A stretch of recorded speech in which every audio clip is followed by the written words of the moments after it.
So topic 3 here, I want to talk about New Year's. Now, New Year's is a weird holiday. It's literally the holiday that says on one day, the year's over, and then on the next day, the new year's starting.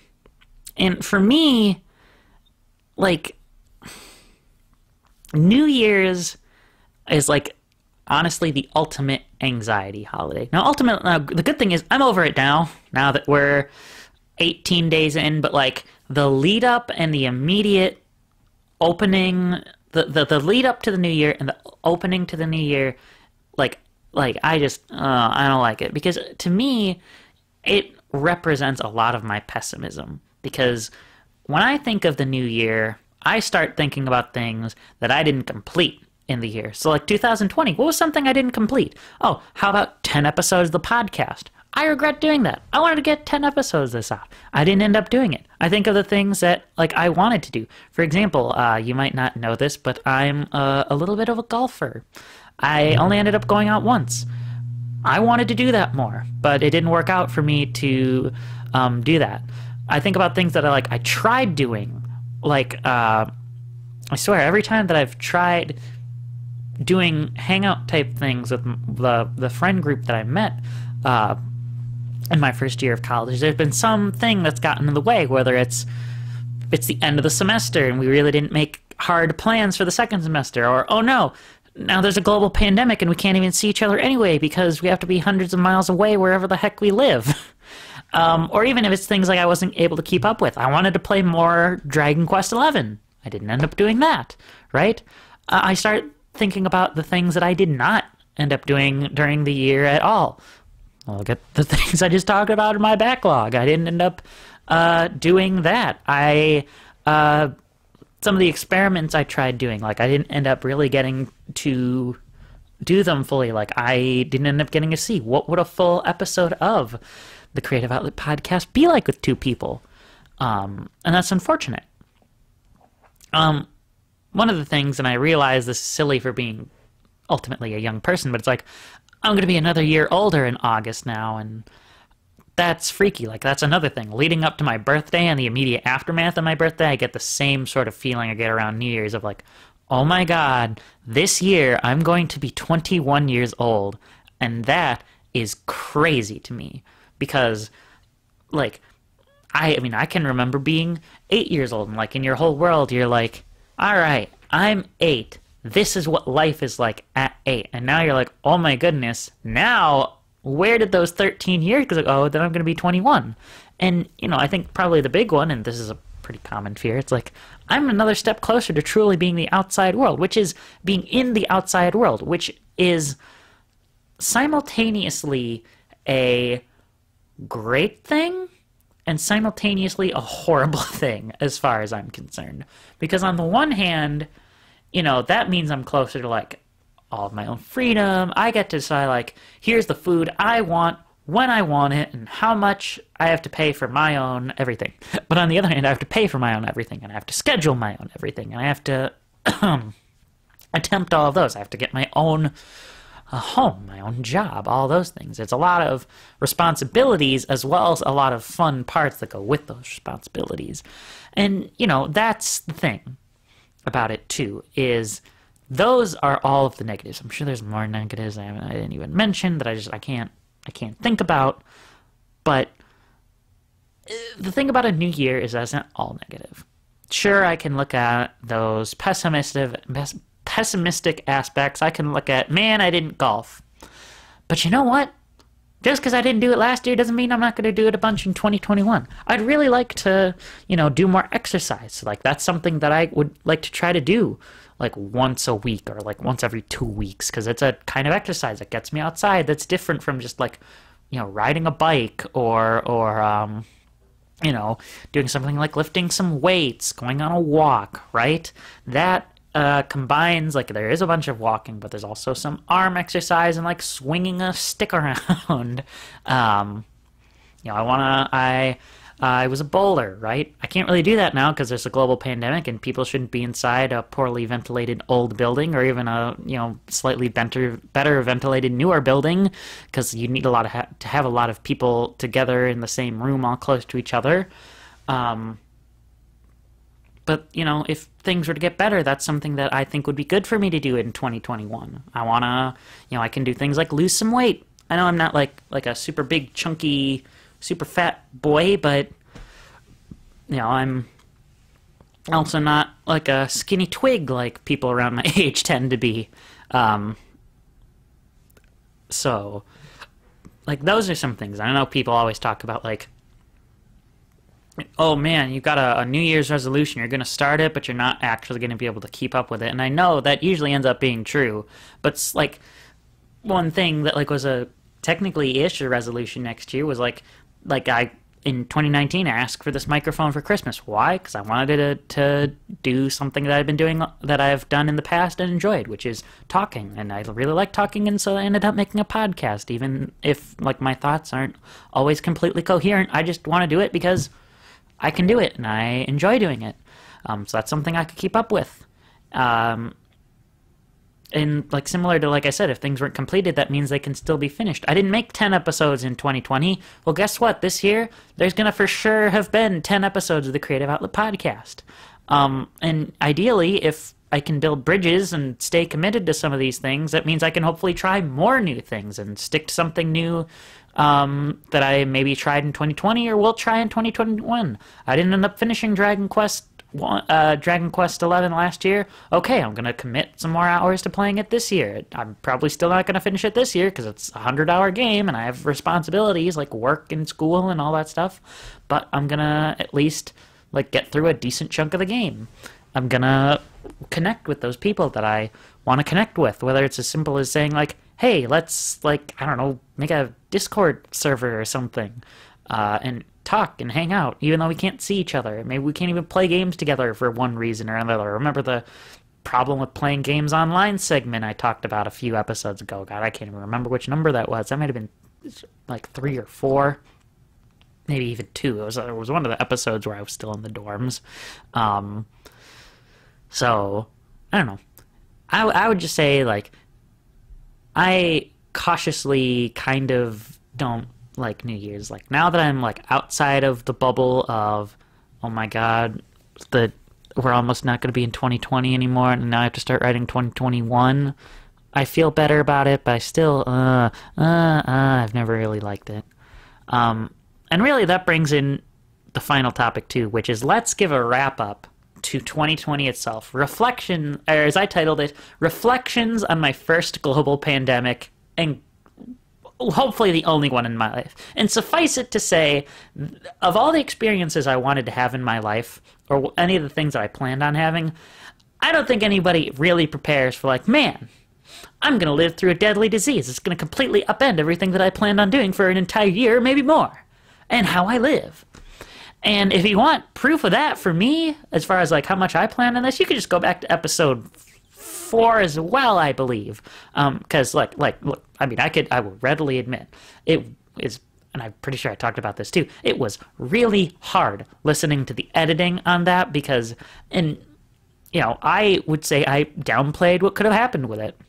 And yeah, I feel like an idiot now, but I would even still defend how I felt back in like March and April at the time, because you have to remember, like, the only pandemics I've ever lived through have been like H1N1, otherwise known as the swine flu, and the Ebola virus, which neither of those diseases are particularly easy to catch.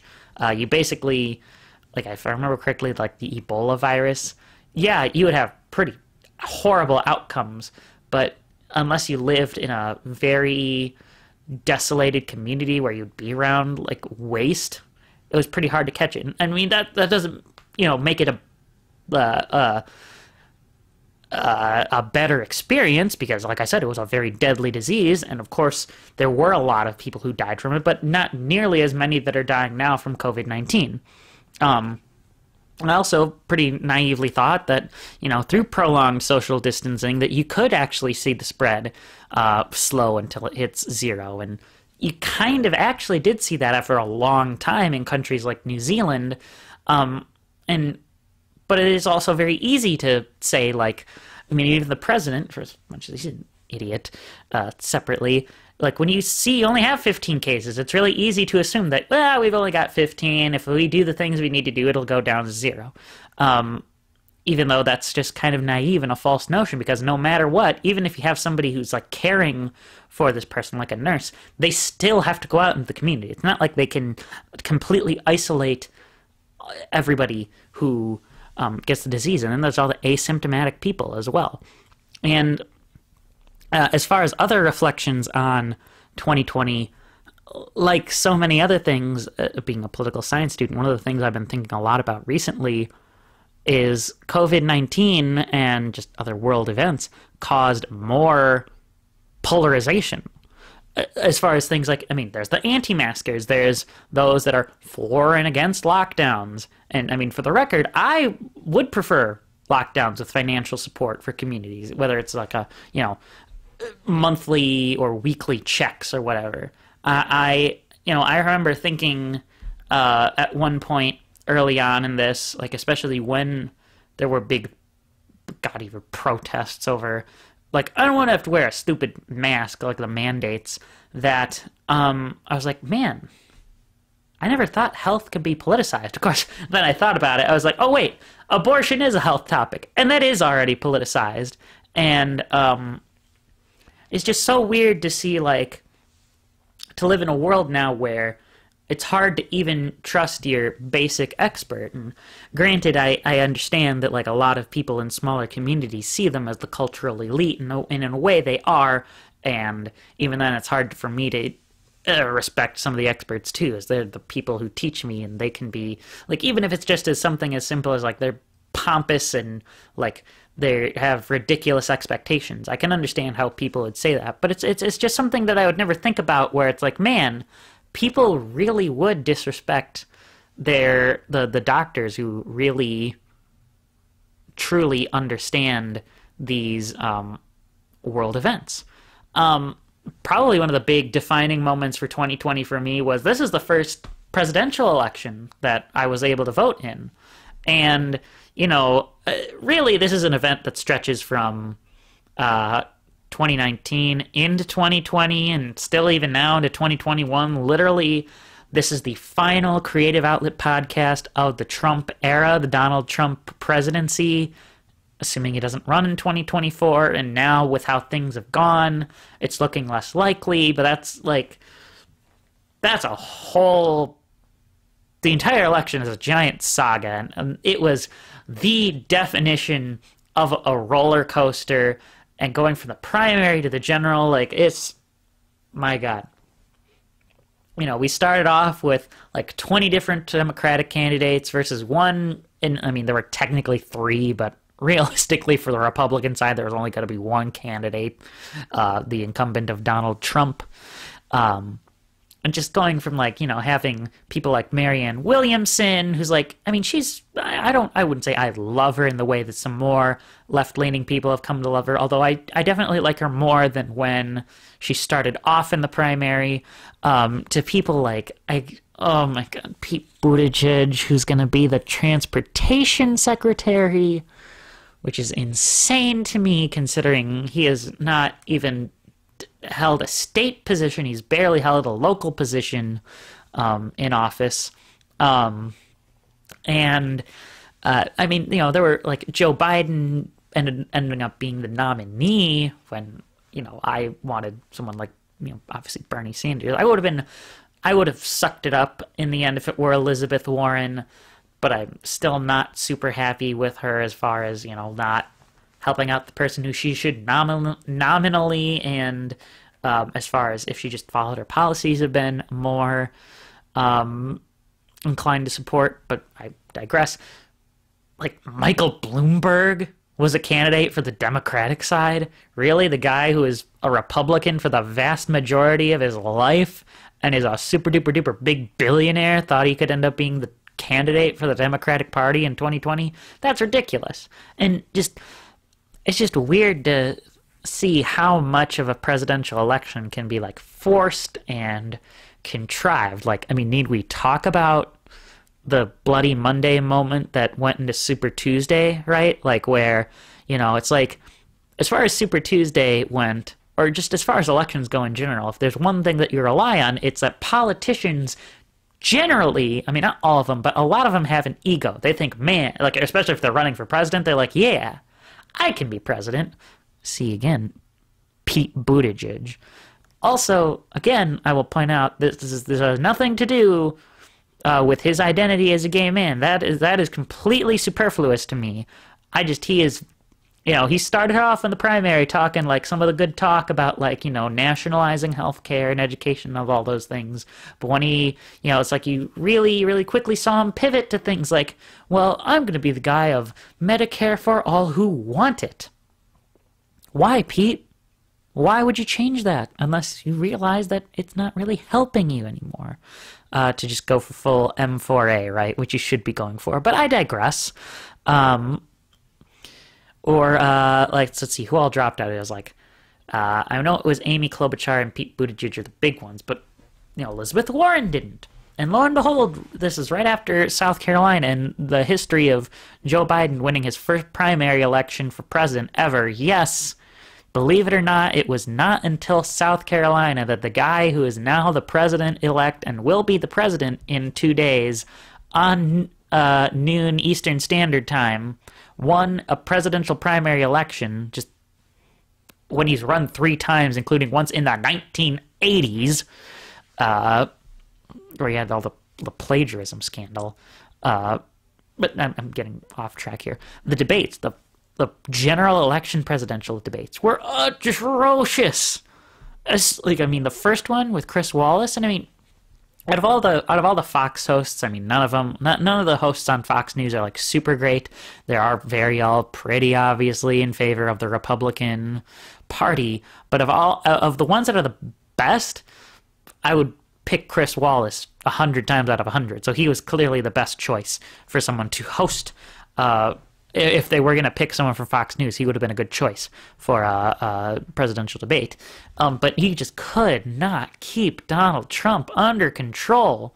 And look, ultimately when, I ended up getting an absentee ballot because, there's, like, the number of people that voted absentee this year is obviously very, very high. I remember sitting at the table where I was filling out, and I filled out literally every bubble except the presidential one. And I sat there, and I looked at the clock, and it went for 3 minutes, and I was like, God, do I really fill it out for Joe Biden? Do I really fill it out for Joe Biden, who represents so many things that are like, the lowest of the low bars?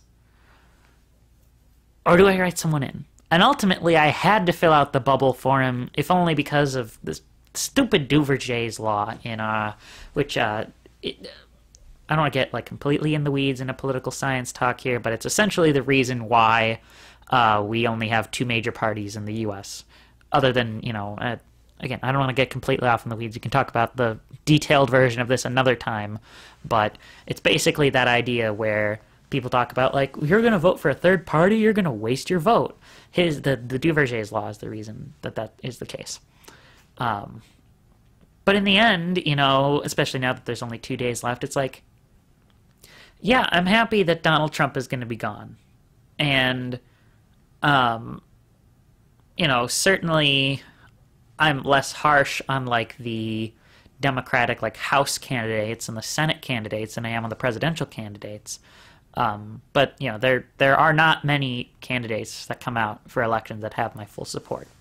Like, once we get to the general, I would love to get to the general election and see someone that I'm like, heck yeah, I want that guy to be the representative, or, oh my goodness, if this person does not win the Senate race, the presidential race, that I would, like, feel horrible afterward.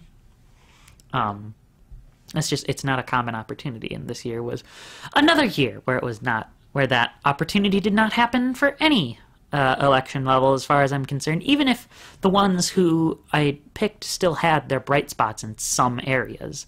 I remember writing this. My last edit on this, there's no way that my last edit on this was 4 days ago. It had to have been well before that Google Docs. My last edit on this, was like January 1st. That seemed a little bit more accurate to me. The insanity at the Capitol. What? I mean, granted, this is 2021. I know I'm trying to give a reflection on 2020, the wrap-up of that, but, like, I cannot go without talking about how insane it was that this was the first American-led insurrection in U.S. history. Like, if you want to talk about things that are in contemporary history that are going to go into the history books, that is one of the events.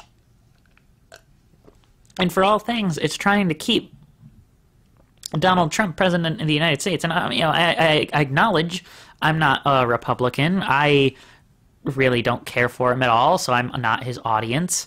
But I cannot believe that at least 5 people have died, and, who knows how many are going to get COVID-19. We've already seen some representatives like Pramila Jayapal and, oh goodness, there's an older lady whose name escapes me that's a representative that also now has COVID-19 because of the insurrection, because Republican lawmakers weren't wearing their masks, and, we've got potentially people like on the inside who were helping incite this. Like, this is insane, and to me, and I have no idea what to think about it. There are some people who talk about things like, this is what you get when you have a society in economic decline. And certainly some of that is true, because a lot of the people there are undereducated, don't have a lot of money. But then there's also the people there who are CEOs, who flew there on a private jet, who have a lot of money, who should obviously know not to do this. Like, duh.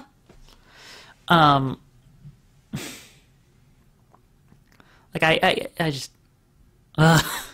it's hard to be a podcaster and be speechless in moments, but if you want to talk about something that makes you speechless, that is certainly, something that I think qualifies as something that would make you speechless.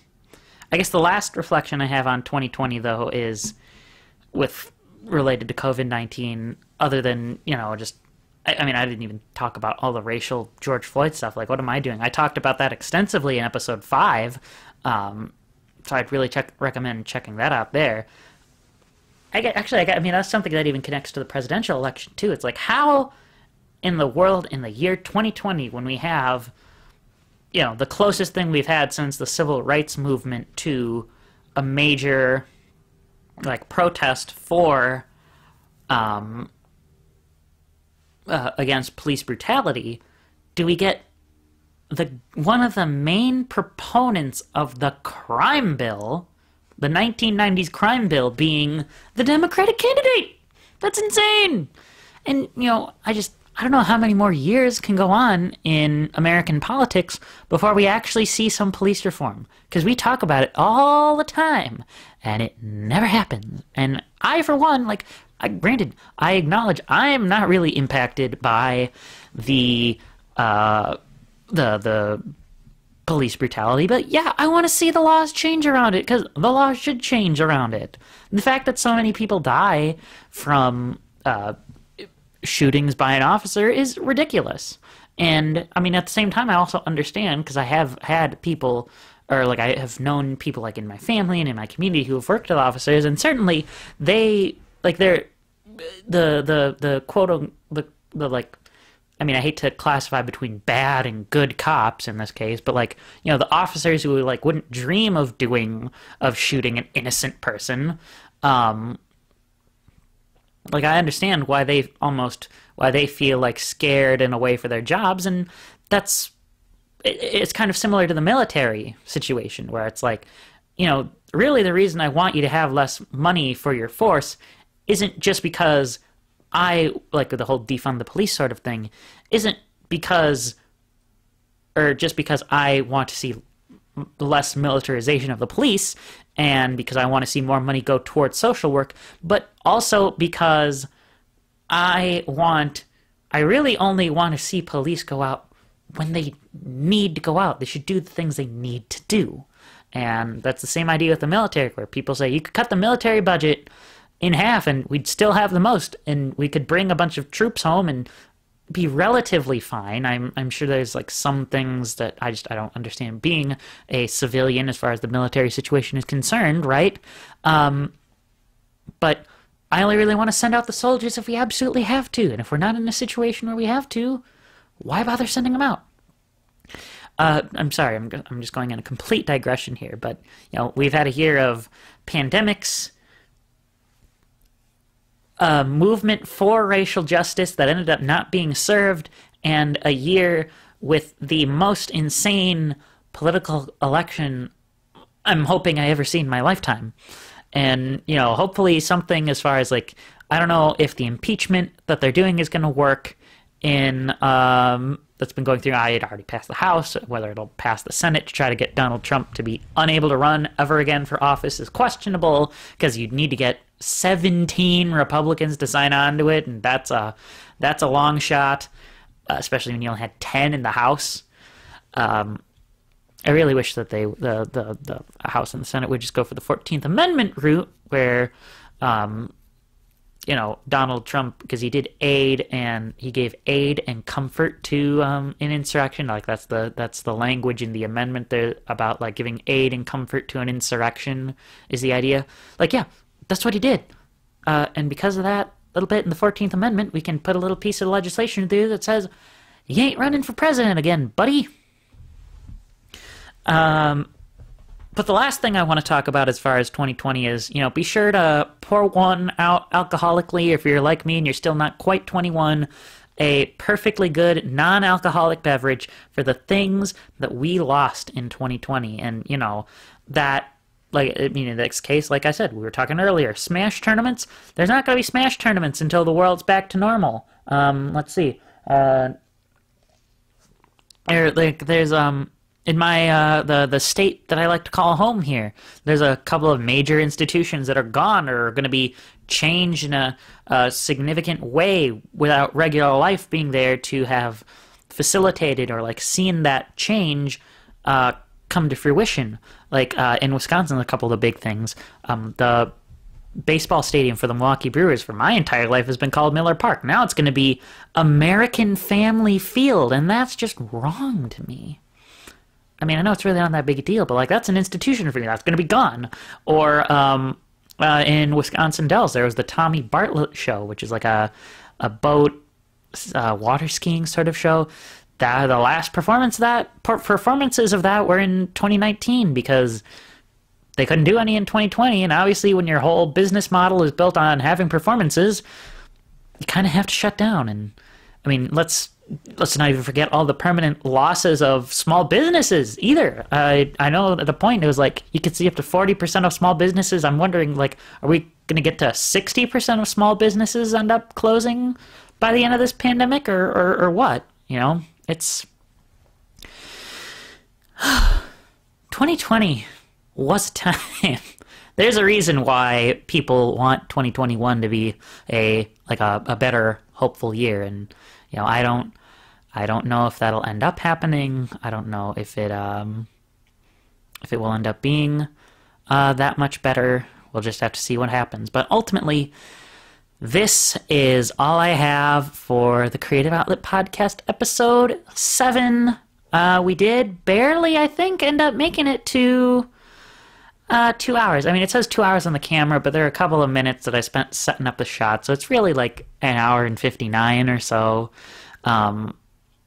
Please, now that there are audio and visual platforms, do your appropriate form of engagement, whether it's a like, if you're on YouTube, a subscription, if you're on anchor.fm/THECOP, anchor.fm/TheCOP, you could say.